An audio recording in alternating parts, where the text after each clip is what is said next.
You're listening to Pirkei Avot with Rabbi David Katz. Rabbi Katz? Jason, how are you doing? I'm great. All right, you see, I didn't scare you off. You came back for more. That's right. All right, so did you bring your Pirkei Avot with you? I did. We're ready for Mishnah 8. Het. All right, so this is our 8th time meeting, right? The 8th class? Mm-hmm. All right, what's the drill? I guess, how do we always do this? I'll read the Hebrew. I'll try to give over the best I can. I kind of like to give the analogy of a swimming meet where they jump in, stay underwater as long as they can before they come up. That'll be my job. What are you going to do?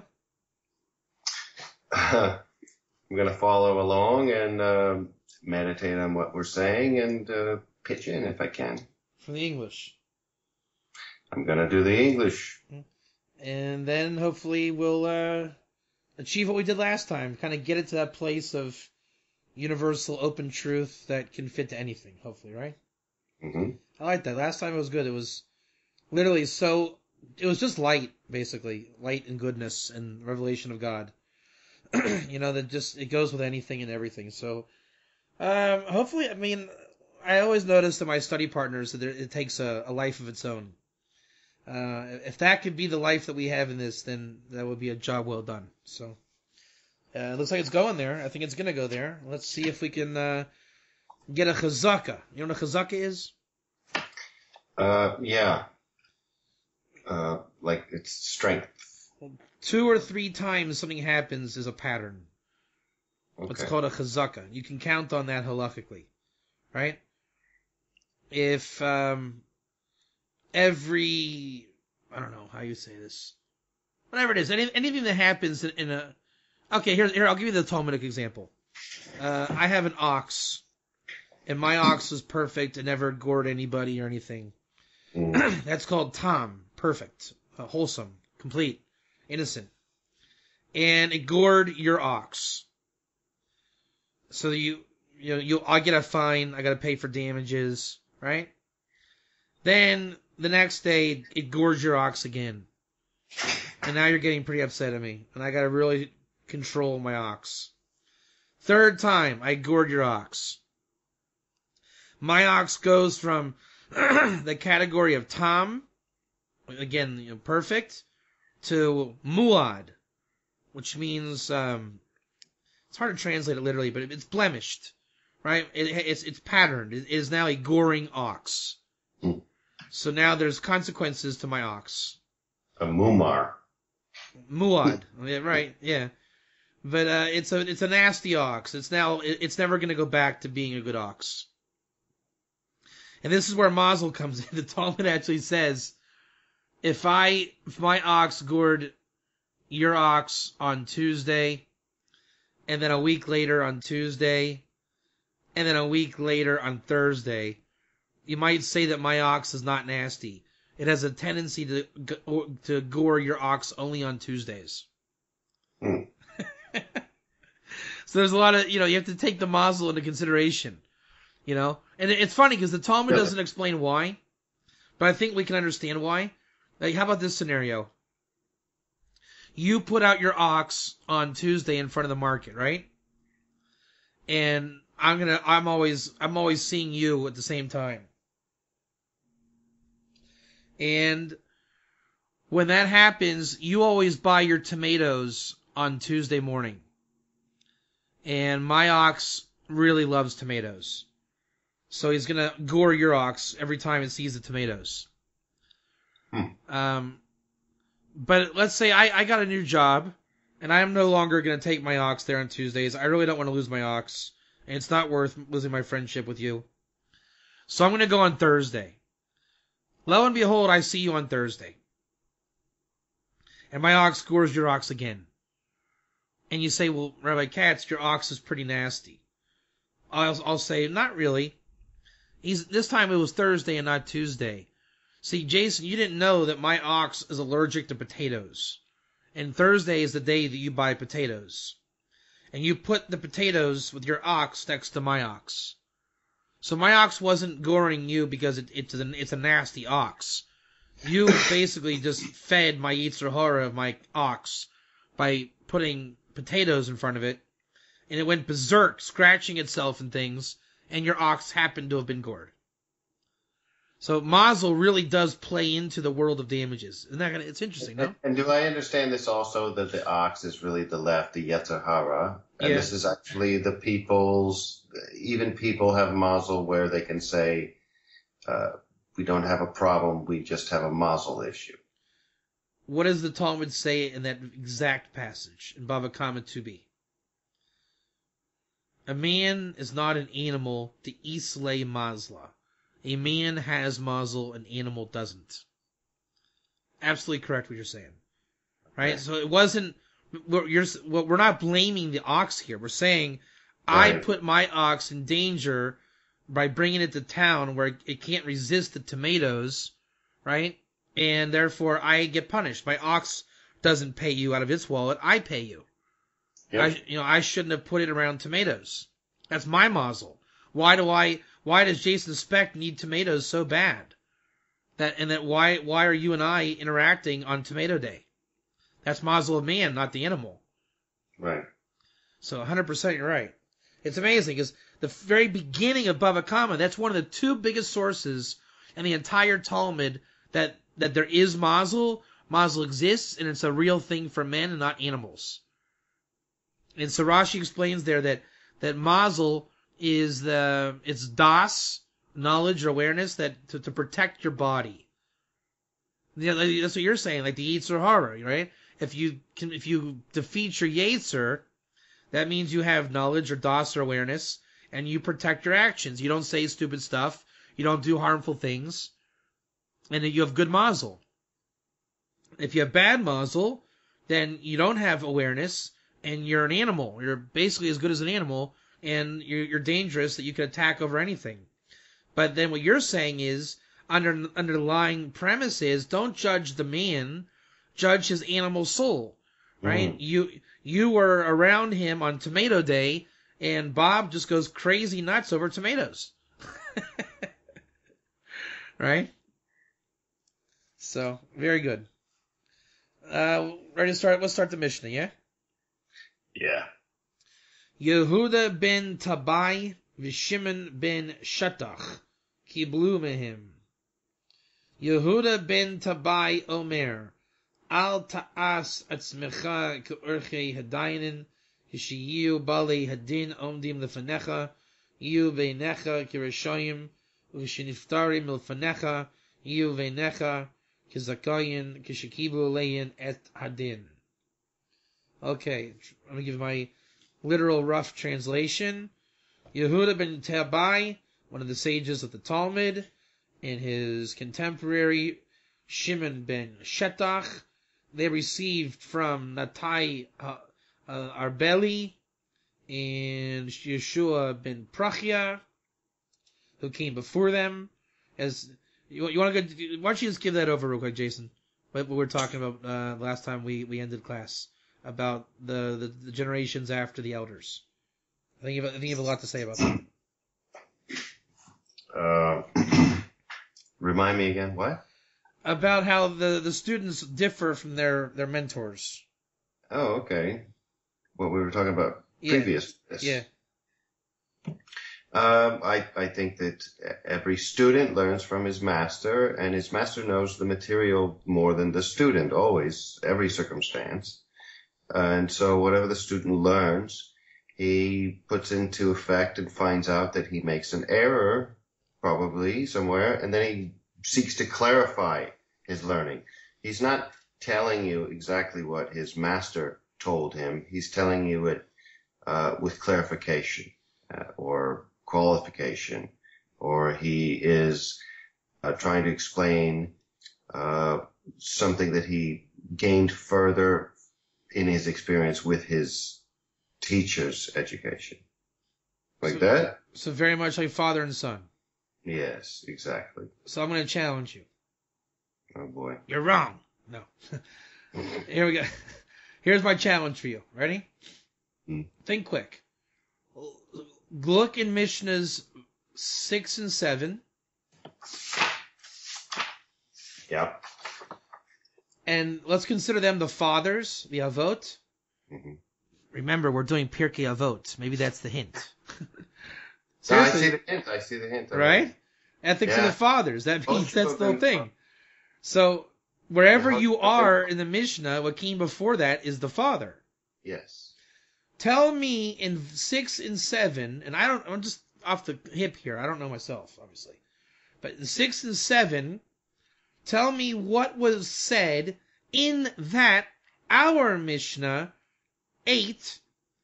Yehuda ben Tabai and Shimon ben Shetach are banim, sons to their fathers, as you explained in the analogy. I want to look too. But before you do that, while you're looking, let me just translate for the listeners. While you don't have to listen to me, just keep looking and I'll translate. Don't make yourself like a lawyer, orche hadayanin, which kind of in the literal Hebrew, I don't know, it's called non-vulgar translation, I mean really literal, like set judges, right? Which kind of like a interesting way of explaining lawyer. It has a connotation of courts, and lengthening the court process. So I like this word for lawyer in Hebrew. If you really get into the language, you can see it's not just a lawyer, right? It's more of an entire judicial process. And when the litigants stand before you, they should be seen as Rishoyim, wicked men, which really goes against American common law. And when they're exempt or have received their whatever is their justice for themselves, when they leave, they should be seen as, I guess the word you could say is innocent or forgiven. Meaning, okay, you did crime, you did the time, you're fine, do tshuva, I love you, right? Don't be like, get out of here, right? Don't do that. But when they're before you, there's a reason by mazel why they're before you. No one just accidentally ends up in litigation. But it doesn't mean you have to leave as some penalized low person. And so when they leave innocent or pure, meritorious, it's because they received the din, the punishment that you handed out. And that means hopefully you did it in the righteous way. They saw God's hand. They realized they were wrong. Everyone was happy. They'll never do it again. The perfect judicial system. And I want to point out, this could be the essence of the Noahide seventh law, right? Of, make courts of justice, which basically no one in the Noahide world does today for some reason. This could be the best example yet. I mean, we've really been going in that direction the whole time. Really that direction. Strong the whole time.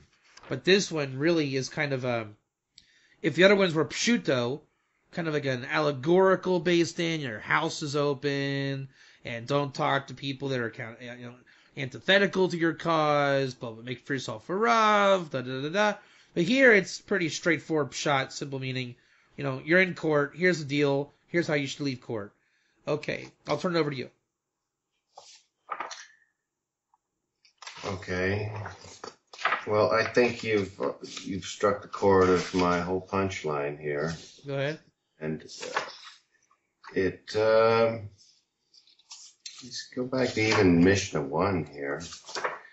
Each of these pairs learn from the previous pair. And Mishnah 1 says, be patient in judgment. So here we are a couple of pairs later, and Yehoshua ben Parachia says, judge everyone favorably. And his partner says, do not befriend a wicked person. So their students, Yehuda ben Tabai, he learned from ben Parachia. And I'm just seeing this, I'm imagining this actually. I'm even leading into this, which is what he says don't do. Don't be like a lawyer who leads the judge. But he's saying, I learned from my teacher, judge everyone favorably. But qualify, when you have people standing before you in judgment, as in a big din, view them as wicked. Right. Just like his partner Nitai Ben Arbel said, he's suspicious of an evil neighbor and a wicked person, retribution. So he's saying, judge everyone favorably doesn't mean while you're in court, you don't try to find the loophole to let everybody go. But when they leave, if they have accepted each of them, they accept the verdict, then view them favorably, worthy, or whatever.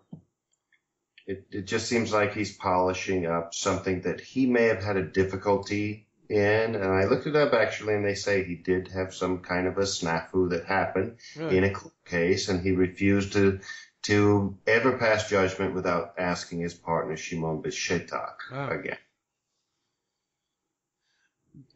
That's a good. I have a book on the sages.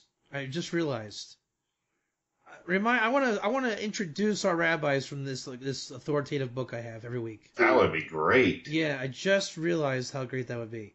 Wow. So let me make a note of that.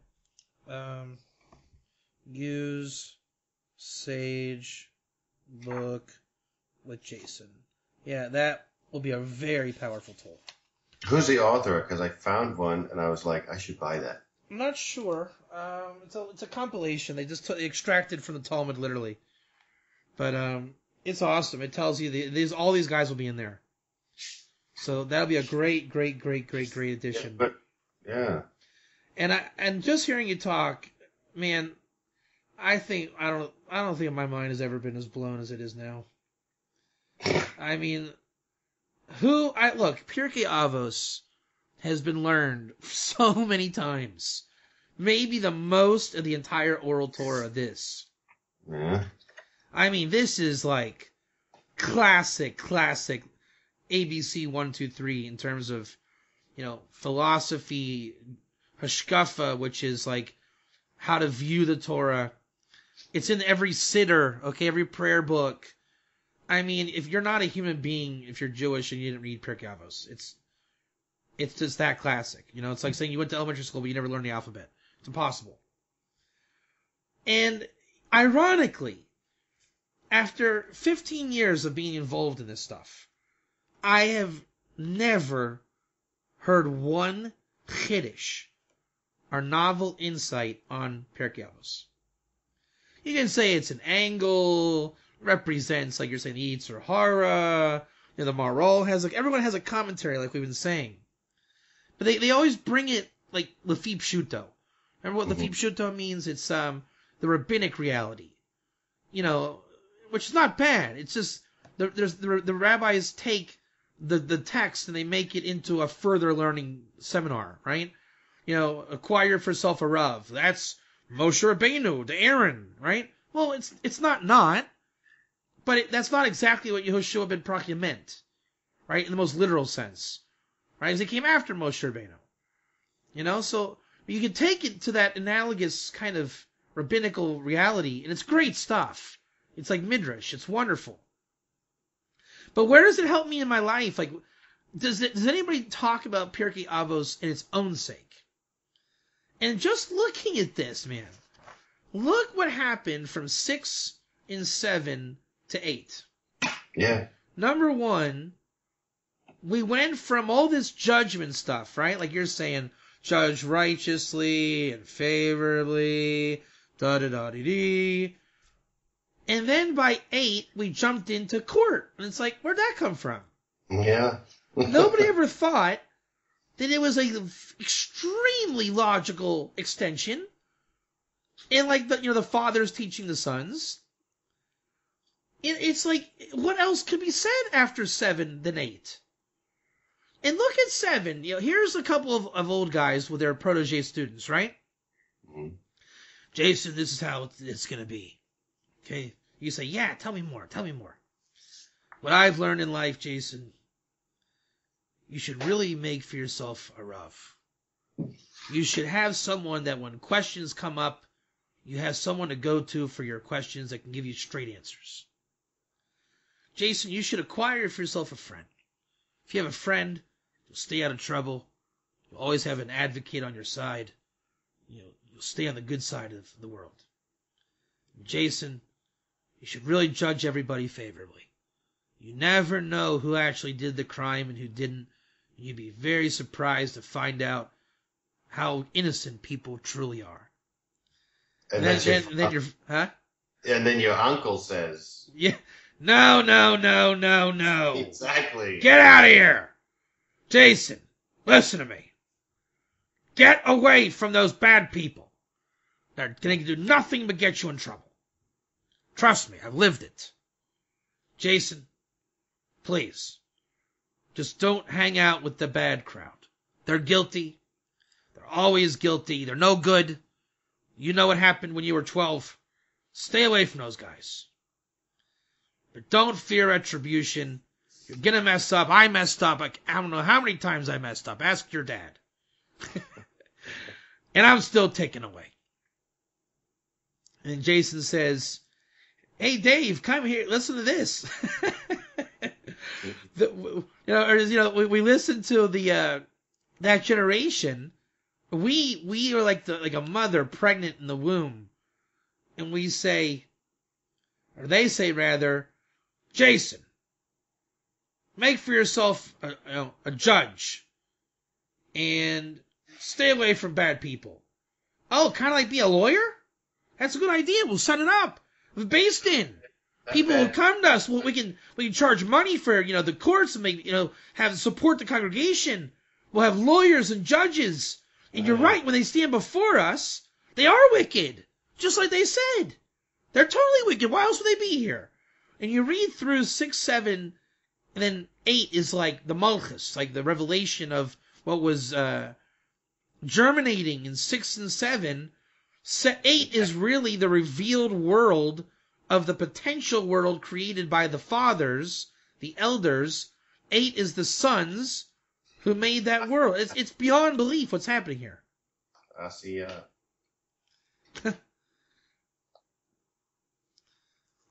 So now I'll challenge you again. Oh, look at 6 and 7. That's our banim, our sons. What happened in 5? 5. Let the poor be members of your household. Talking with the wife. I guess you end up in court. There's no court yet, because we didn't get to 8 yet. We're going to birth into 6 and 7. We're in 5, right? Yeah, but we're going to birth into 6 and 7. Okay. So, small talk, for one. Right. Is bigger than the rest. Much small talk causes himself evil. Just skip the wife thing. Yeah, I mean, that's right. Self-explanatory. Right. Neglects learning Torah and will end up to inherit Gehinnom, which is maybe a court case. Right. So now read 6 and 7. Of course, maybe this guy's talking to another man's wife and ending up in court too. Maybe it's divorce court. I don't know. Read 6 and 7. Make yourself a teacher. Acquire. Wait. Make yourself a Rav. You know who often does the marriage counseling? Yeah. The Rav. So I'm going to talk to your wife. I'm going to get in trouble. I'm going to say, my wife's going to yell at me. Now we got major issues. Now the Rav's involved. So the students say, hey, you're going to need a Rav real quick. Okay. Now the Rav makes friends with the wife. Yeah, right. He makes peace. Because he doesn't have the warning yet of the 8th Mishnah. He wants her to win the court case because he knows he hates that guy because he was wrong. But it says judge everybody favorably, so he says, okay, I'll judge the wife favorably. Right, he's a good Rav. Yeah. 6 says 5 is going to get you in trouble. Here's how you get out of trouble in 5. So you're guilty already. Yeah, and I'm making peace. Look, Jason didn't mean it, okay? Dave didn't mean it, okay? Be friends. Get along. There's not enough time in the world to argue, right? And now the students, the sons, are arguing. Now they are arguing. Last time we said they were not. Now they are. So now the different rabbi view, he's going to second guess himself and say, maybe he should get rid of this lady. These people are reporting some pretty nasty stuff. Or maybe she should get rid of him. Don't join to a Russia. This guy's cheating on his wife. You gotta smack him upside the head and say, stop doing that. I mean, obviously more than that, but you know what I'm saying? The Rav's gonna be shocked. And don't fear retribution. You're gonna stop my stipend. Yeah. Right? Politics has to go out the wayside. If I'm gonna give you Musser, I have to not be afraid that you're gonna drop me because everything's supported by Torah. Right? Or money supports Torah. I mean, Torah is supported by everybody, by everything. Mm-hmm. So if I'm going to stand up for the truth, I must have trust in God that no matter what, even against my support system, I have to say the truth. Is that not? Mishnah 8 is saying the same thing by saying, don't make yourself like a legal advocate or try to hold up the judge. Trust the Torah's rules for judging. And it'll turn out okay. Where's the biggest place that you have to guard from politics? The courtroom. Courtroom, yeah. So 7 plugs 8 as if to say there will be a court and it must not be polluted. So I think now, let's just try this one more time for Kozaka, okay? One more. Look at 4 and feed into 5. So our father is Yossi ben Yoezer, Ish Tzreda, and Yossi ben Yochanan. Actually, I'm going to cheat. No, 1 second. Let's include 4 going into 6 and 7 because 5 and 4 are together. So we answered Yossi, we answered Yossi ben Yochanan, feeding Yoshua ben Prachia and Ittai our belly. Now let's look at how Yossi ben Yoezer feeds into our case as well. Right? He says your house should be Beit Vad for the Chachamim, a meeting place for sages. You should wrestle with the dust of their feet, and you should drink thirstily of their words. So now we see great. What's that? How does that flow into 6 and 7? Well, number 1, 4 is arguing with 5. He's saying now we see the good connection. 5 says, don't be so quick to talk here, okay? Don't talk. And 4 saying, hey, chat it up, right? Yeah. You need to be involved in the discussion. Right, thirstily. Yeah, and 5 is saying, not so fast. Right. There's some sharp women over here. Don't talk to them. Now, we answered what that means and how. But it sounds like 4 is saying, go talk, be free, let your guard down. 5 says, not so fast. So basically, we can summarize 4 as go to the base medrash, don't care about anything but words of Torah. Forget about 5 for a second. Going into 6 and 7, so make yourself a Rav.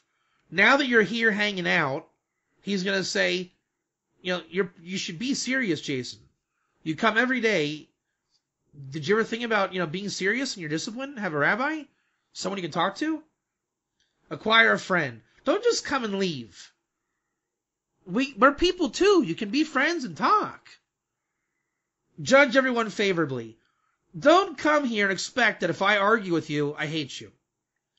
If Bob is arguing with you, why can't you guys talk it out and see reason? I'm a Rav. I'll run the session. You can trust me, right? I'm here for both of your sake.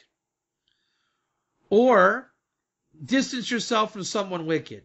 Jason, I see that Bob irks you every time. Just ignore Bob, okay? That's my advice to you.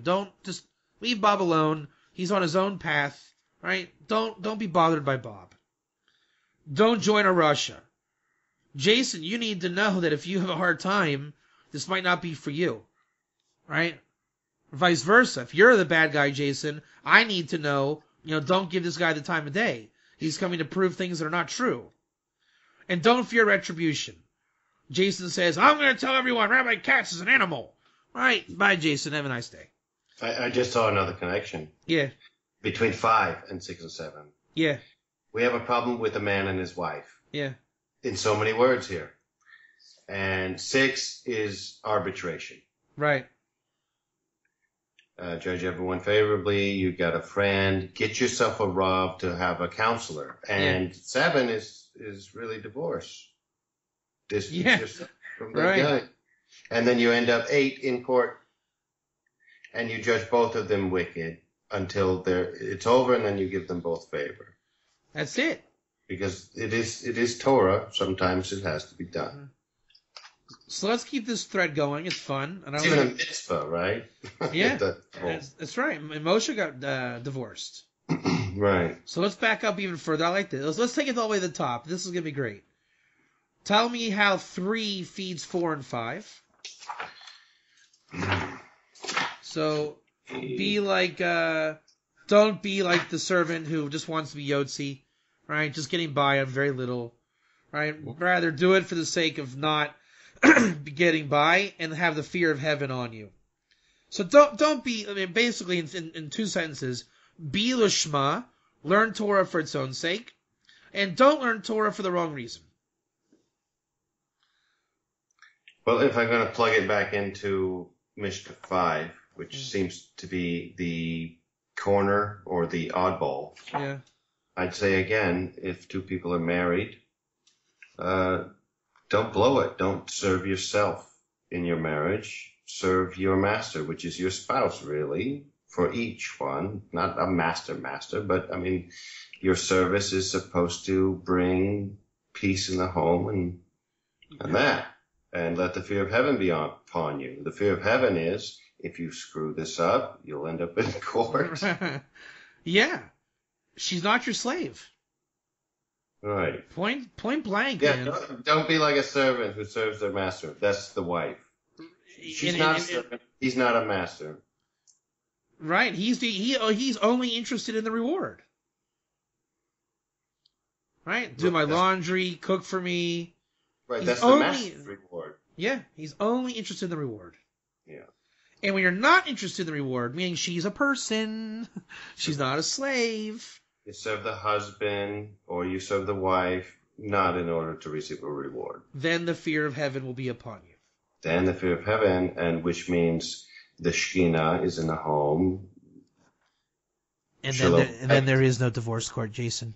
Exactly. And skip all of those missionaries. Yeah. So what about 4? All right. So basically, be good, don't be bad. And for 4, you may have a meeting house filled with people. Yeah. You may talk too much. You may get in trouble. Well, I'll tell you. Yeah. You know what? The parents are the sages because they have shalom bias. They get along, and the kids are sitting at the dust of their feet, drinking thirstily their words. That's it. But you will end up discussing that with your wife, who heard different from her sages. That's beautiful, man. At this point we opened it up. This is called Learning Inside. It is open. We now can take this thread, whatever this is, anywhere. Yeah. Anywhere. Watch this. 2 feeds to 3. Right? 3 things: Torah, service of God, and kind deeds. Very simple, right? Don't do it for the reward. I mean, Torah is not for reward. Davening, prayer, it's not a shopping list. And don't help the old lady cross the street because she'll give you a candy bar. Right? If you do it because you know it's right, and you do it the right way, the fear of heaven will be upon you. And as Jason said, that's the Shekhinah, man. If you learn Torah right, you pray right, and you do kind deeds right, the Shekhinah will be a part of your life. It's that simple. And like you said, there's no divorce court, right? There's no problem making friends. Rabbanim will be a part of your life. Judging favorably is not even a question. So why didn't the sons or the fathers say it like the sons? Because Shimon Tzaddik understands, if you do what I'm telling you, you won't have to listen to my sons. There is no court, right? There is no problem with women. There is no acquire yourself a Rav. How do you not have a Rav if you're learning Torah, praying, and doing kind deeds all day? Rabbi, it goes back to Mishnah 2. That's what that says. Mishnah 2 says, before you get involved in 3, 4, 5, 6, 7, and 8, if you knew what the world stood on, Torah, which is advice, divine service, which is divine advice, and deeds of kindness, if you knew that, I wouldn't have to explain it to you. That's right. You won't get it. So go back to Moshe Rabbeinu. 1. Yep. The tradition from Moses to Sinai, all through this is called the Masorah. Like the tradition that you get when you go to yeshiva, you get a tradition when you are in the home being raised by your parents, you get the tradition. And this is saying, when it's all said and done, the tradition is 3 things. You will have learned 3 things from your rabbi, from your mother, your father, all that matter, the wisdom in the world. Be deliberate in judgment. Judgment again. Don't be some kind of rash, right? Just take your time to listen and check things out, right? Don't jump to conclusions that you know it all. Stand up a lot of students, right? Spread your teachings. Have Torah worth giving over, and make a fence for the Torah. I'm guessing that last one, make a fence for the Torah. It's a permission slip for the sons to operate off the father, which is what's that? Oral Torah. Exactly. Which what Moshe Rabbeinu is saying. Guess what? It's not just me, ladies and gentlemen. And that's what Pirkei Avot says too. It always says they used to say. That's oral Torah. He gives you, me, them a chance to add our words. Moshe didn't say, I said it all. Now go learn it. They said, no, Moshe, we disagree. It's meant to be given over. Make a fence for the Torah. How do I be deliberate in judgment? Well, by that we have our guys Yehuda ben Tobiah, Shimon ben Shetach say you should be in the court matters. So they're basically taking it back to Moses and saying, we agree. This is how we see that.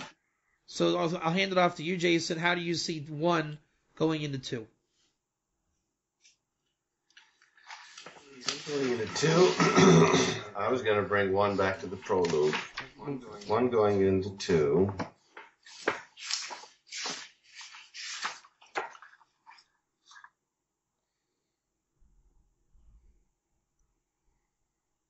I can tell you.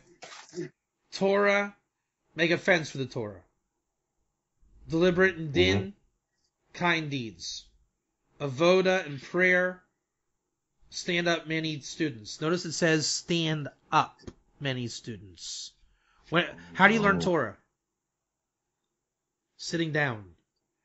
We said you sit at the dust of their feet, right? See, there you go. So now he's saying, obviously they're going to learn Torah. Who doesn't want to learn Torah? Right? That's like a redundant question. Like, you're building the next generation. Right. Who doesn't want to learn Torah? Everyone learns Torah. What are you talking about? But stand them up in prayer. Shmon Esrei.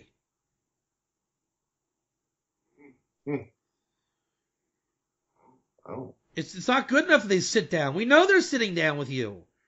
Anybody can get someone to sit down. Here, have a glass of water. Sit down. But getting him to stand up, that's the challenge. You know what they say in yeshiva is the hardest part of learning Torah is? To get up and go look something up in a book. Really? So look at this. Ready? Be deliberate in the court matter and din. Oh, Jason, you have a question? Do you think I should look it up? Yeah, go look it up. That's student. Yeah, but man, so be deliberate. We're discussing a thing, and we're at a standstill. We don't know what to do. So stand up, go get the book. Be a student of the previous tzaddikim. So you stand up, you get the book, make a fence for the Torah. Say it over in your own words. Answer the problem. Bring me a chiddush. And that's the chiddush is your Torah. The service is your standing. And be deliberate in din. Do kind deeds. I can just tell you no, it's forbidden. We don't do that. Party line. But that's not being deliberate in din. Look it up. It's perfect, man. This is the most divine system I've ever seen in my life. It I mean, is. if you have a problem with this, you need to get your head checked out. So I'll leave it to you to bring the home run in. Bring us to the what is it called? The prologue? Okay. Into the number one. Well, I'll just swing my bat. Yeah. Okay. They call the pairs in Hebrew. I don't even remember what it's called, but like Zvugim. two clusters. Zugot. Is it two great clusters? Like, I think it comes from the language zivug. Like, your wife is a zivug. Okay. A All pair. right. Well, there's also something I saw about pairs of wine. Anyway, they are the branch of my planting. Hashem says these pairs, this process of teacher-student, they are the branch of my planting, the work of my hands in which to take pride. This is like a suggestion of the meaning of life at the capital level in Israel. And that's the prelude, that teachers teaching their sons, their students, which is the same thing. That's the work of Hashem's hand. How does that go back to Moshe and what he taught? And Moshe received the Torah and he transmitted it to Joshua to the elders to the prophets transmitted to the men of the great assembly, and that's who we're discussing. And we're still discussing it today. I mean, an eon later. But let's get me into the words of the introduction. The assembly said three things. Kol Yisrael, yesh lehem chelek l'olam haba, right? All of Israel has a portion. You're talking about the prologue Yeah. still. All Israel have a portion of the world All to come. your people are As righteous. states, They will. your national righteous. They will forever inherit the land. They are the branch of my planting, the work of my hands, in which I take pride. That's their matai, the branch of my planting, the actions of my hand, my handiwork, which I take pride. Moshe, you can say Moshe Rabbeinu is that by definition. Torah is that by definition. And in passing the Torah is that by definition. Let's see if that fits. Yeah. Moses, Torah, and tradition. The fence, the tradition. Students is Moshe. Torah is be deliberate and din. Meaning, don't think you understand Torah just because you learned it once. You said, "Oh, I know that." By definition, you don't know it. Think about it. Carry out a thought, please. Moses by definition is not one guy, right? Moses by definition is every Chiddush that ever came down according to Kabbalah and every Talmud Chacham that ever lived. Wow. And the tradition, make a fence for the Torah, right? Build it. Build an outline, build around it. Right. That's what it means, build around it. Exactly. That almost means build on Right. to it. Make yourself a Rav, Jason. What are you going to say about that? That's what we're saying. It means go into court, litigate, men and women. That's building around it. And I'll tell you a profound thought. Have you ever seen a picture of the Third Temple? I have seen a proposal. Do you have it in front of you? No. All right. Do you understand what the topology looks like? Yeah. the heichel, the sanctuary. It's a rectangle, vertical. Yes. And then there's a Holy of Holies in there, correct? Yes. Do you know what Yesod in Malchus is? Yes. Imagine the sanctuary is jutting out like a peninsula, and the holiness of the Holy of Holies is the vessel that it plugs into. Yes. So the Torah is jutting out, right? Hey, everybody, make for yourself a Rav. We're going to now be makif, right? Surround that. Give it context.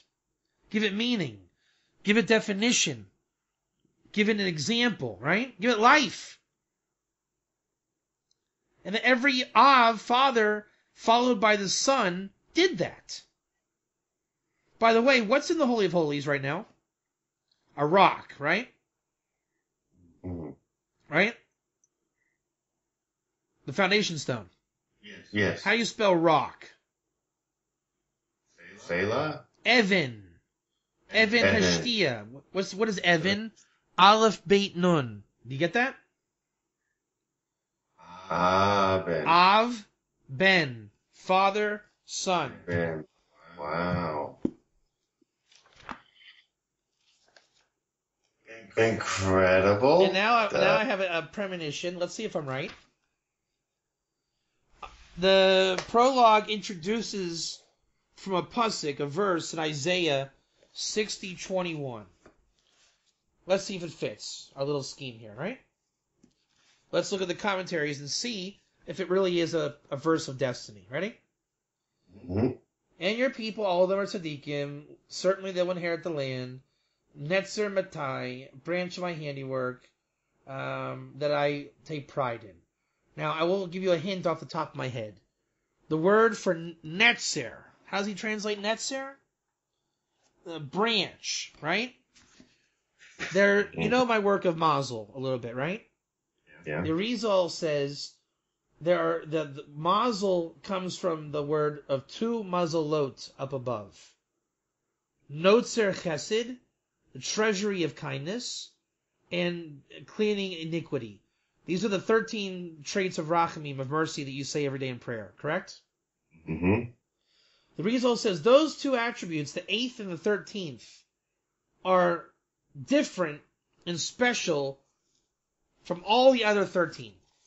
Because they are natural mazel. I mean, they drip from the word nozel, to drip. And everything comes into the world from those things. Everything. And what it is that Notzer Chesed Notzer is the same letters as Ratzon, will or desire, or even Sinor, pipeline. So that concept is the highest thing in creation.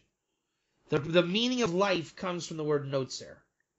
Because it creates the Abba and Ima, father and mother, which is exactly what we're saying here, the tradition, right? Mm-hmm. And that feeds into Keter, the highest part of the highest world, crown.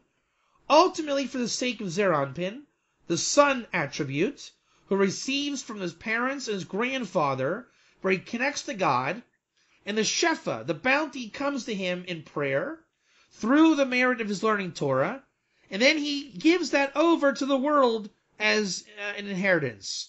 Sound familiar? Torah, prayer, giving over. That's how Hashem impregnates the world, His creation. That is creation. That is the fractal of our service of God.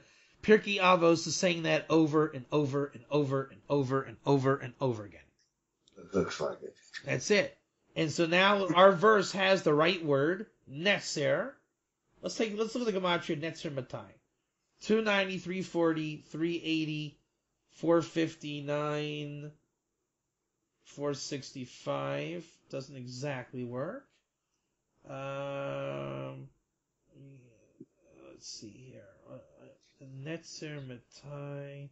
Lelam Yershu Aretz Netzer. This is kind of interesting. The initial letters of Aretz Netzer Matai, they'll inherit the land, the branch of his planting, right? Uh-huh. The initial letter spells Amen. Oh, yeah, they do. Yeah. So that's very interesting. Very, very interesting. You said that Netzer is Ratzon. What can Matai be made to? Let's see here. Let's see. Tomei.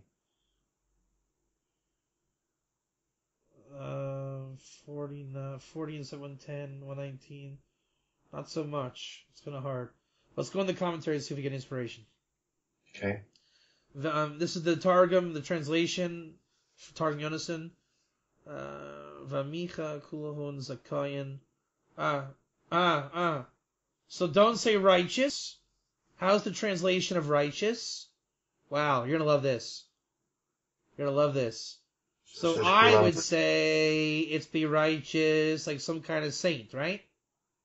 Mm-hmm. And usually that goes to Christian imagery because we live in Roman society for a long time, right? And the idea is that the Messiah is righteous, and the reason why we don't know who the Messiah is, Dafka, in terms of religion, is because we've never had righteousness before. It's representative of the final tzaddik letter, right? So we don't even know what that is. It hasn't been revealed yet. Targum Yonason tells you, right? He is known to reveal the secrets of the redemption. How do you think he translates tzaddikim? How? Zakayin, the innocent. Did you read our Mishnah today, Jason? The innocent. Oh. Sequoia is in there? Oh, yeah, at the end. Yeah. So that means when it says they should leave innocent or whatever, Targum Yonason says they should leave as tzaddikim. How do they enter your chambers? As wicked? Rishayim. How do they leave? As tzaddikim. How do you become a tzaddik? Go through the courts. Whoa. Everybody messes up. Pirkei Avos isn't giving you good counsel. It's telling you reality. Right? You don't want to go through the court when you die. You might as well do it down below. First thing you got to do is get a Rav to judge you because you're guilty. But don't say it's bad. You're on the path to righteousness. How do you like that? Wow. Is that something? It is. Le'olam yachsnun ara nitzvah dechrasi ovad gevurati leish tabacha. Like to serve my gevura, my might, right? His awesome strength that's praiseworthy. So basically, your people are all righteous. There's a Kayin, right? There's a Kai. They're with merit, pure, purified. He's the true judge. He's the true judge, and we go through it, and then he judges us as... You'll stand on the land, right? That means you'll stand in the land, and you will be a servant of his praiseworthy might. So when you can handle the might of God and praise that, you've gone through the fire, you've gone through the judgment, you've been purified, you are of his people. Did you say that's what the final Tzaddik, like Nun Sofit, means? Tzaddik Sofit.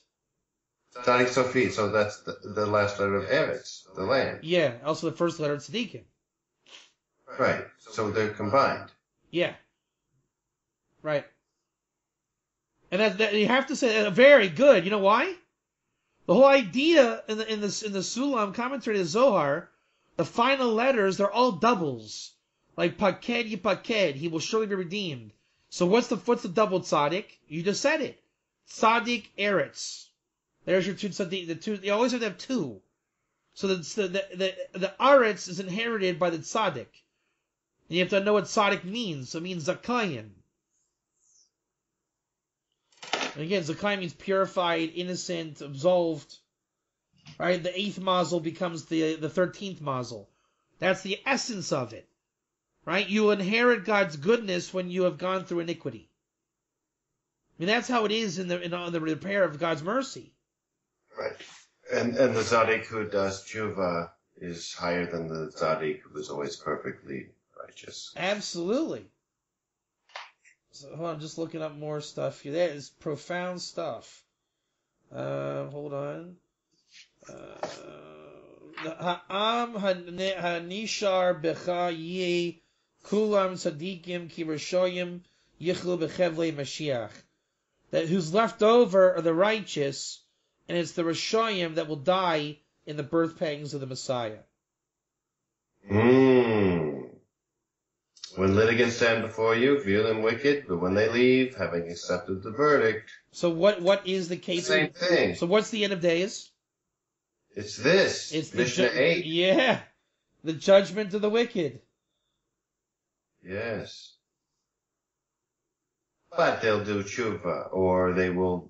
Right, God will bring a reason to stand successful in the court. They will accept the verdict. Yeah. All the prophecies admit Right. that even the wicked will turn to Hashem and accept the verdict. Yeah. That's So right. view them worthy. Let me see. There's still hope for the whole world. Right. Roughly. But they have to be able to endure the Gevurah of God. That's going to be the test. See, what it means that you're purified, it's like making diamonds out of coal. Right? You went through the strength. So the meaning of life in this regard is, can you handle the might of God? Everyone has to go through the might of God. If you don't do it now, you'll come back and do it at the end of days. And so that's all the commentary that's existing here. Whoa! Whoa! Whoa! Whoa! Whoa! Whoa! Whoa! Whoa! Whoa! What? Whoa! Whoa! Whoa! Whoa! Whoa! Whoa! Whoa!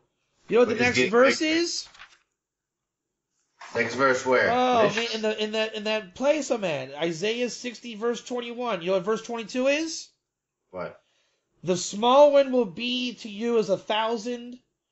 Levesair lagoy atzum ani Adonai beita achishena. In its time I will hasten it. That is like the essence of redemption on every level, in every book ever written. Okay, so stitch it together. Whoa. What's the woe? Stitch together. So what does it mean? Vahatsayer lagoy atzum. Lazir behun yimei alpha dachadish am takif ana. Can you give me a quick translation? I got it. Hold on. I don't want to translate this wrong. 60:22 in Isaiah.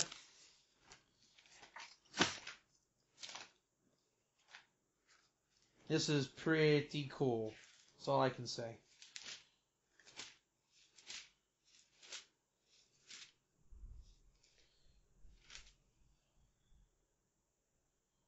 The smallest will increase 1,000-fold, and the youngest into a mighty nation.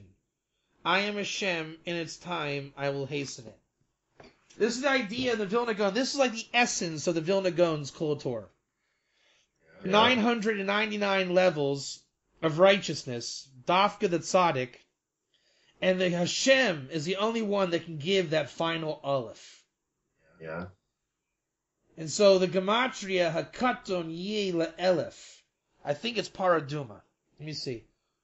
80 and 60, 141, 151, 161, 171, 271, 321, 330, 335. That's correct. Para Aduma, the red heifer. Where did we get to this? This is Gematria? the very next verse. Hakaton Ye Le'elef. The small one will be to 1,000. Like that's the idea of like the perfect number of 1,000. You know, Vilna Gaon That's says, from the next verse from the book from the prologue. Yes. Yeah, the prologue verse is Isaiah 60:21. Yes. We look in 22, and this is the premise of the entire redemption according to Vilna Gaon. Okay, so this is also the premise for Pirkei Avot. Right. So Hakaton Ye Le'elef, the small one will be 1,000.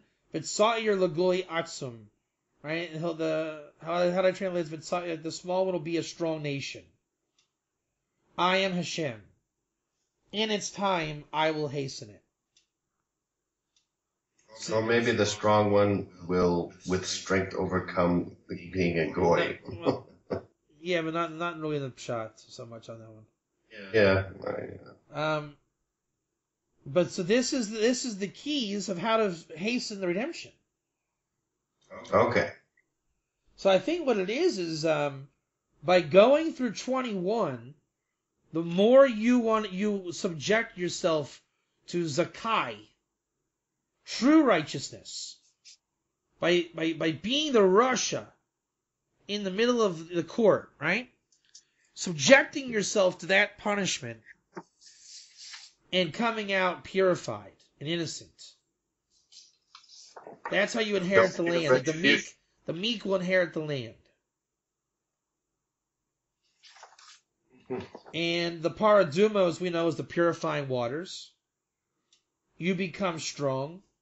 And that's the formula that God will hasten the redemption, which everybody in the world asks when that will be. Meaning, famous verse, in its time I will hasten it. Well, everyone says, well, God, when? When will you hasten it? We're already at the end of exile.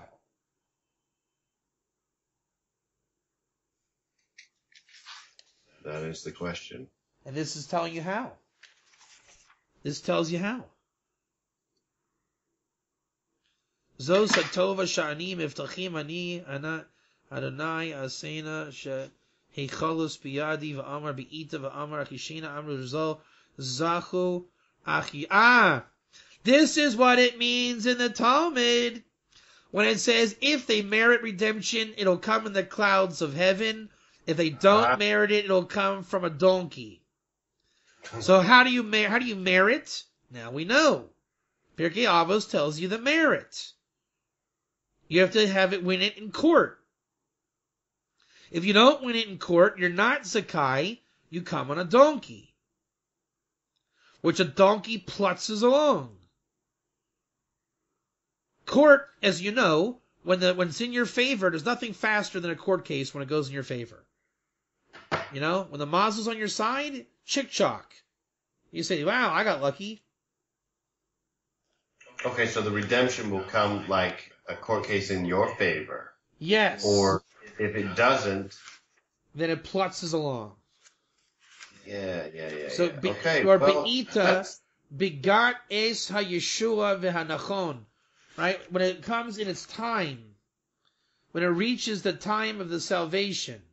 And for those messianics following along, Yeshua does not mean him. Right? So all the little gematrias and hints that you're doing, please don't. Right? It means Yeshua, salvation.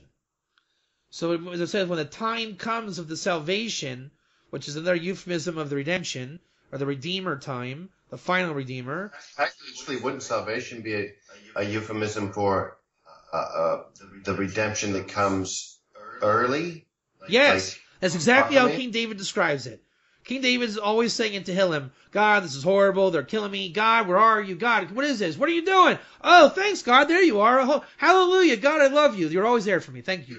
Because it's a done deal that it's ultimately a redemption, so that wouldn't be salvation. Salvation is when it comes early in a court case. And so guess what the next word in the Even Ezra is? Hanachon. The proper Yeshua, the fit and ripe Yeshua.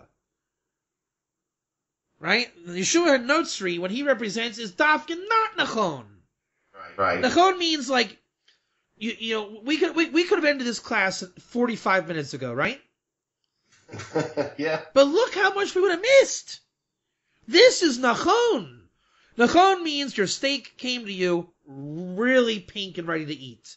You don't want it raw and you say, well, all right, I'm in a hurry. I guess I can eat this thing. No. So you say that Be'ita, in its time, is when the Yeshua comes really ripe and ready, prepared. Shehu davik im hakatan yi le'ela vehine achi sh'la'asot l'shum l'tzayir l'goy atzum kederech asecha l'goy gadol. When God's ready to make us a great nation. Couldn't Be'ita also be like halakha, where it's a limit, the furthest limit that would be halachically nachon? Like your steak could be well done and almost to the point of you don't want it anymore. Or the point where the wisdom is lost. Right. That's right. Oh, that's why it's Yeshua. That's why it's Yeshua. Right when you lost the wisdom and it became halacha, that's Be'ita. Now it's time to come. It has to come. Right. Wow. Yeah, it has to. There's no more time. There's no more wisdom. There's nothing else to do. Oh. Melushin Ace. Wait, Matsuda's Sion. Be'ita. Melushin Ace Uzman. Achishena Inyan Mehirut. So when it's Be'ita, it's like that time. Achishena. Quickly bring it. He quotes King David, which we'll go there next. 1 second. Rashi doesn't say anything. We did Ibn Ezra. Radak. He's got not too much on this. So does David. What does he have to say? Katan, Sa'ir, so does David. Let's go here to King David and talk about what does it mean to hasten the redemption. Tehillim 55. And while I'm looking that up, Jason, can you please tell how our verse explains the prologue? Verse from Isaiah? Yeah. Which verse? 22, 23, 21, or 6, 21 and 22 that we just did. How does that explain why they chose to enter Pirkei Avos with that? Well, let's see. What did you say verse 22 was? I don't have it right in front of me. 21 was the verse quoted in the prologue. 22 is basically, I will hasten it, basically. Okay, it's all about redemption. Chooses a verse to prologue. You're supposed to read this before you read every Mishnah. Right, yeah. Right, well, it's how to become righteous, how to become a tzaddik, the Zakai thing. How to become a tzaddik, which is redemption for an individual. But ultimately, you just really opened things up. You're passing it through generations of pairs to carry this into the future to make the whole world righteous. That's redemption. Do you understand what you just said? I guess not.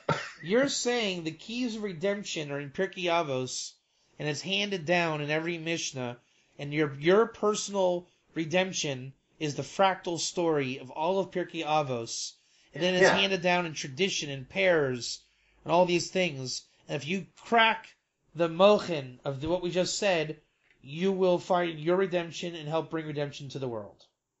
Amen. Do you believe it? Wow. Mm-hmm. Like, wow. That's pretty impressive. Good? Yeah, I've never heard anything like that in my entire life. How? Why? We just started reading this book. It's right here. Right there it is. So here, chapter 55, verse 8. Hine archig nadod alin b'midbar. No, sorry, not that. 9. 55:9. Achisha miflat li meruach soa misar. Let's see if that fits. Hold on. 55:9 in Tehillim. This is pretty shocking, man. I'm kind of surprised. We're over an hour and 8 minutes. I would speedily obtain deliverance for myself from violent wind, from tempest. Let's see the commentary. Again, this is Psalms 55:9. V'gam b'midbar tzorich ani l'meher la'atzmi miflat v'hatzola. Also in the desert, I need to hasten for myself the salvation. So if we're in the desert and the generation has to pass, we're saying, how can we speed this up? So apparently everybody feels like they're in the desert, and there's someone ahead of them, and they want to be brought in the Holy Land. And we're tired of relying on miracles, right? We want to work the land. We want to work the land and spread the message. We don't want miracles. We want meaning. Meaning. There's no meaning in miracles. Personal investment in meaning. That's the meaning. Ki shlach hushai. Because in the midst of this, I sent my chush, like my personal wind, right? Like if I speak bad about Jason, Jason will catch wind of that, right? So in the midst of this, I sent my wind, like my chush. Ha'arki, like a lengthened chush, which is mazel. Lahodia LaDavid sheyivrach mimakomo b'midbar, to let David know that fleeing from his place in the desert, ki achitofel hagiloni yoetz la'av shalom lirduf achrei David im shnayim eser elef ish, a bunch of guys came after David in the desert, guys that didn't get it. The chush ha'arki hefer es eitzaso, and like my spirit, my wind, my essence, at length got rid of his counsel, and he said to Avshalom, "Shetzarich la'asaf kol Yisrael," and he said to Avshalom, "We need to gather all of Israel." Afisha inyan meherut chusha le'izrati, right? He speedily, I guess, I say that inyan meherut. Chusha. He expedited the process. Nuleches ovai ela, and from the worst of my enemies in this, shehem domim leruach soa, a ruach sheokeres eitzim makomam, like a tornado, o masia osam lemakom acher, a tornado took them somewhere else. O misar she ruach sara. So like the Elijah's storm was a tornado of like godliness, right? God literally just gulped them up. So when you're in the midst of your problems, God will send you to the desert, the place of miracles, so now you can see the miracle, which means it's not a physical phenomenon miracle, because God's, wind of God will scoop up the enemies and they'll be taken away. And only David will see it, that God did a miracle. So when you're in trouble, and you're a Russia, in the eyes of these people, you're in court, and you're sentenced, and you're in the desert, God will purify you, righteous you, release you by taking out the counsel of the others, right? In this case, making the judges realize the truth, so to speak, and wiping out the enemies, meaning carrying them off to do something different. We're not talking about bayonets and machetes and killing people just because they disagree with you. The real righteousness, like you said, Jason, that if they're going to see the truth too, it just means they'll leave you alone. Right. If they accept the verdict, God will cause them to accept the verdict. It'll make sense. They'll say, leave this guy alone. He's not doing anything wrong. So you can say that Eliyahu was the king of the verdict. He, for all time, nobody ever messed with him again. That was his eternal life. Jezebel, Ahab, right? Eliyahu won such a court case that nobody in the history will ever mess with him again. Everybody just says it's not worth it. Imagine, your life is horrible, just like mine and everybody else's, that we're being bothered every day, right? What would happen if no one ever bothered you again? That would be the tree of life. You're asking, what is the meaning of life? When does life stop? Here's your answer, Jason Specht. When everyone leaves you alone, not because you said, go away, but because you won the court case. You're asking what's the meaning of life because you're in a court case and you're saying, why am I in a court case? I think that's what it is, yes. I have an issue, I have an experience, and I have whatever my muscle is. And I want it to you're succeed. Saying, why did I end up in a court case? There's guys worse than me. And it's a court case. Whether I'm valid or not. Says the Mishnah. Right, I am. That's it. In front of the and judge. you have to know that you're going to leave Zakai Tzaddik. And the Yeshua will come and they will just simply leave you alone. Chaim told me that. He said, there's reach a point in your life where all of a sudden they just leave you alone. Eventually they just leave you alone. So the plateau's not a bad thing, maybe. That's when you earn the right that people just leave you alone. Now, you can turn out the ego, right? I'm so great, they leave me alone. I suppose it depends on what the verdict was. You have that's the mazel, right? You get the mazel, your verdict. So maybe you get a plateau that seems to linger on and is awkward, or you get maybe you leave the world. Maybe you get a plateau in the Arabian desert, or you get a plateau on Sinai. Oh. Big difference. Oh. Maybe you get a plateau in the go. Temple Mount, or you get a plateau in Dayton, Ohio. Right. So we'll close with this message. How do we get from the prologue into Pirkei Avos? Basically, what we're saying is, life sucks. You're going to be harassed. But don't worry. You're going to get Olam Haba out of it. You're a tzaddik. You feel like a Russia. Everyone hates you. But you're going to be righteous. You're going to prove yourself. You're going to get the land. You're going to get the Mazel, Notzer Matai. You're going to get the Yeshua, Nachon Yeshua, the right redemption, not some wannabe, false religious story of this and that. The real deal, everything you dreamed of, you'll get. And Moshe Rabbeinu comes and says, I believe in that. In fact, that's how I received it from my masters.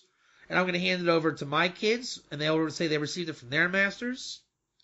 And when it's all said and done, when you're standing in court, Jason, I want you to please remember these three things, he's saying. God's going to give you all kinds of grief, right? A lot of grief. And you have to just remember three things. Just three things. Mm-hmm. Be deliberate in judgment, stand up many students, and make a fence for the Torah. Whatever Torah you learn, don't be afraid to tell God how you feel about the Torah and the Torah that you've learned. Oh. If you have friends in heaven, call upon them to be on your side. Because I really have no choice but to be honest that's it. With Hashem. And if you spoke true Torah, people will come to vouch for you. That's just the way it is. And be deliberate in din. Don't just take the verdict. If you're told guilty, you're allowed to ask why. You're allowed to challenge the din. You can stand up and go to the bookshelf and look it up. You can get yourself right, which is completely opposite to my previous experience in a cult, where the Mishnah would say in the prologue, "You're a Rasha," and mine would give you the party line. You would just repeat the party line to God. So Pirkei Avos is saying, look it up, stand up, be aware who you're talking to. Yeah. Right? If you're in heaven talking to a woman and that's how God gives it to you, stop. What are you chatting it up for? Oh, now I'm dead, I'm free? No! Yoke of heaven never left you. But if she's talking to you, you better shut up and listen. And then here we go, and on and on and on and on. So I lied. I'm going to try to do just one more quick thing, just for the sake of it. We're on Mishnah 8, which is like the 8th mazel we said, right? Number 8. The two mazelot of the 13 attributes of God, 13 traits of mercy that God prayed, or Moses prayed at the golden calf. So the Arizal says the 8th and 13th are really what bring the creation into existence. We did 8 today, which we know that very well. Let's take a real quick look at 13. Hu Haya Omer, who's who? It's his Hillel and Shammai. He's Nagid. Let me read in English. He who seeks renown loses his reputation. Nagid Shema. He says his name, loses his name. He who does not increase decreases. Udalo Mosif Yasef. Udalo Yalif Kat L'chayev. He who refuses to teach deserves death.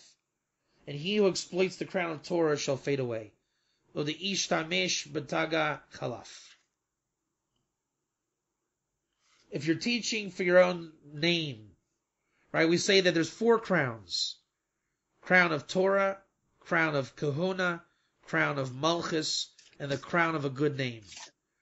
David took the kingdom, Aaron took the priesthood, the Messiah will take Torah, and the Baal Shem Tov, I guess you could say, took the good name. And so the message is, if you're only doing this for your own name, you'll lose your reputation. Meaning that doesn't have to be that you're nasty, but it's still bad. If David Katz is a funny guy, and I teach Torah with some kind of saintly, better than holier than thou, they'll say, wow, Rabbi Katz is an amazing tzaddik. But I'm not. Not the way you see it. I'm a funny guy in my mind, and I'm playing an image now. So now I can't be myself. I have to act different. I have to make sure you believe a false image. So whatever you had going for you is gone. This is the way of the world. Steven Spielberg made great movies. Now with the unlimited budget, they're horrible. Because he's no longer him. Rabbi, read it again. Read it again. What? And notice it's plateau. Right. He who does not increase decreases. So yeah, if you're gonna just say I learned enough, now I'll go give my message to the world. It's just gonna go down. And he who refuses to teach deserves death. There you go. Why is that? To plateau. I mean, if you've done what you can do. I would say it's deserving of death. Like you're ready to die. Well, maybe you've earned it. Yeah, right. It doesn't have to be a nasty thing. Yeah, deserve is good. And he who exploits the crown of Torah shall fade away. Basically, if you're the highlight of the hour, you will have your highlight, and you will fade away. If you reach your peak and then plateau, you've done good. And so you know what? goodbye. Judge favorably. All the fathers will yield to the sons. Right? Eventually you will seek renown. And then you lose your reputation. By the way, the letters reputation is the same letter as Moshe. What? Shin Mem He.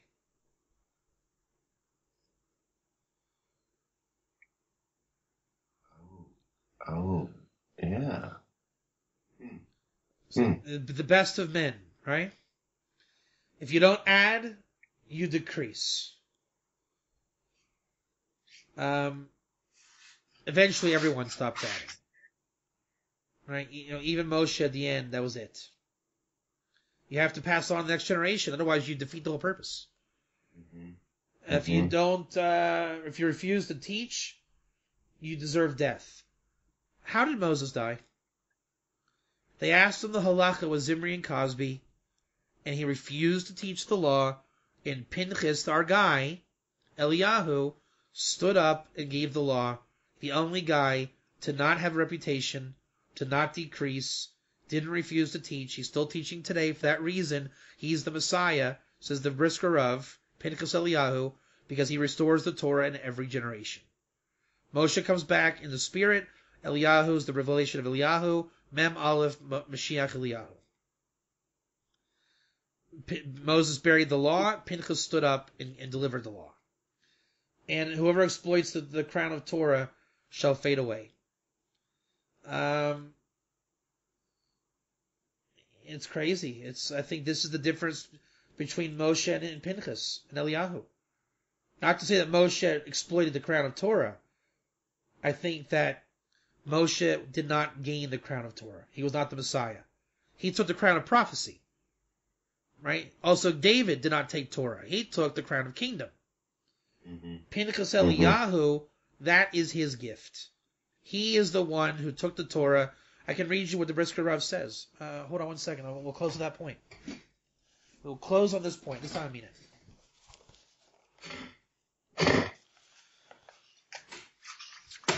The verse in Malachi 2:4, and you shall know my covenant of life and peace was with him. The law of truth was in his mouth, and iniquity was never found on his lips. He walked with me in peace and righteousness, and removed many from sin. For the lips of the Kohen will guard the knowledge, and they will seek Torah from his mouth. For he is an angel of Hashem, the Lord of hosts. Rav Velvel of Brisk explained these verses according to the opinion that Pinchas was Eliyahu. The transmission of the Torah from sage to sage, even after a hiatus of several generations, will nevertheless be transmitted by Elijah, who himself received the Torah for his generation. Thus my covenant... Dude. Yeah.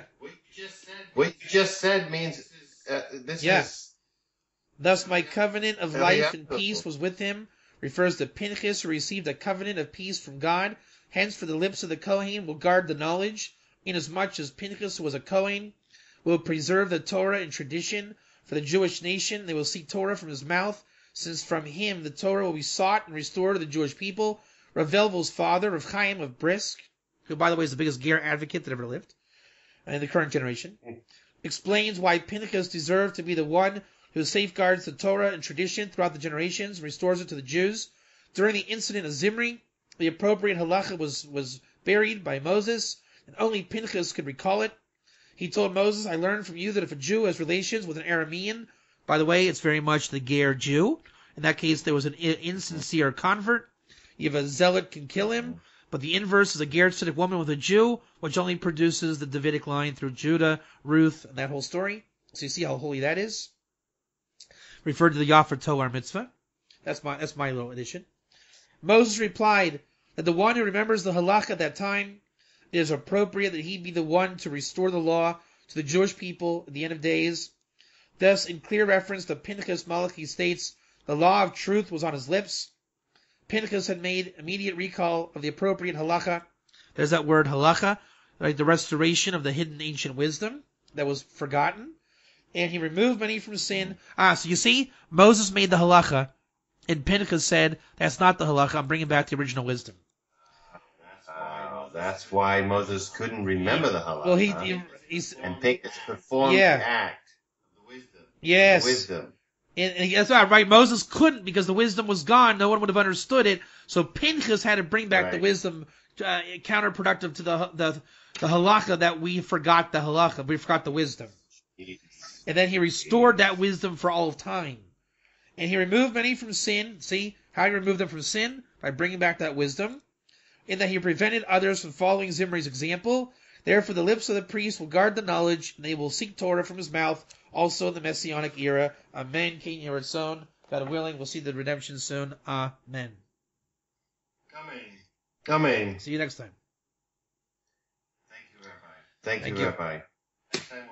Next time we'll talk about Rabbi Shimon Beshetak's donkey. Very good. Look forward to it.